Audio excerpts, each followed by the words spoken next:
going to read 3 poems. I grew up here in Issaquah, and this is a poem about Newport Way. My mother would drive this way so she could show me the llamas tucked under the trees and behind the fence. It was what I liked about this road. They stood on their slanted triangle of paddock, eating their grass, never taking issue with our passing. This is how I knew what llamas were. My mother saw to it that I was aware. Wash houses behind former homes of miners, a Steller's jay in the plum tree. It was the small details of the unspoken around me that gives life luster. I don't know when the llamas were evicted, moved, or died. I don't think the condos there think of Serenity, this road, or the llamas.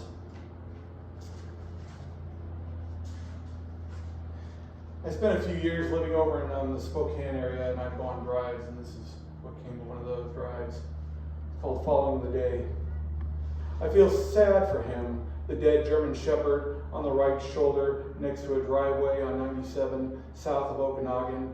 Its people, gone, perhaps think that he's happy, running through orchards that wall in their house this road. These trees fade to fields of wheat cropped short like a crew cut in yellow as summer. I drove this road to see where it went.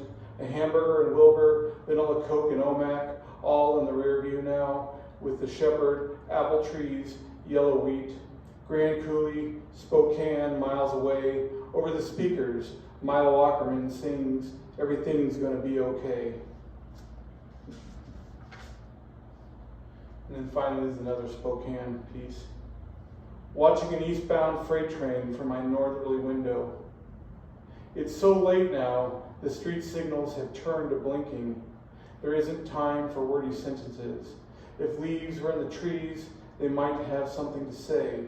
I would surely listen. The occasional car in I-90 slips past this dying city like a yawn. All I have is this window in the static of night. 3 engines and 32 boxcars so far. The average is 100. Will they stop in Missoula or continue on to Chicago? A moving mile of metal drives me. I feel the clink of wheel and track, the screaming steel. It is more hopeful at this 3 a.m. than waking at dawn. Thank you.